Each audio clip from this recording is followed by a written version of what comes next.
ওয়ালা তুসাইর খাদ্দাকা লিন্নাস, অহংকার করে মানুষের থেকে মুখ ফিরিয়ে নিও না, মুখ ছিটকাবে না। মানুষকে সম্মান করো, মানুষের সাথে মেশো, বি পিপল ওরিয়েন্টেড। আমাদের অনেক ছেলে মেয়েরা মানুষের সাথে মিশতে পারে না, দোষ কার? বাবা মায়ের। শেখায় না? একটা সময় আমাদের মনে আছে, ছোটবেলায় মেহমান আসলে আমরা এত খুশি হইতাম, মেহমানের কাছে যাইতাম, সূরা শোনাইতাম, কবিতা শোনাতাম, এটা খেলতাম, ওইটা করতাম, যাওয়ার সময় আমাদেরকে টাকা দিয়ে যেত, হাই রে খুশি। এখন দেখবেন টেনে হিসেবে মেহমানের সামনে আনা যায় না। এরকম আছে না নাই? অনেক ফ্যামিলিতে এরকম আছে যে তারা সারাদিন ডিভাইস নিয়ে, এই ডিভাইস আসক্তি এত মারাত্মক পর্যায়ে পৌঁছেছে যে তারা মানুষের সাথে মিশতে পারে না। এই পাবলিক ওরিয়েন্টেশনটা অনেকের নাই, পিপল ওরিয়েন্টেশন নাই।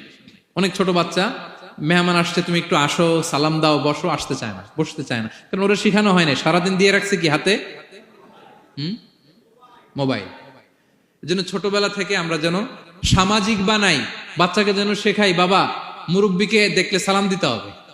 কি করতে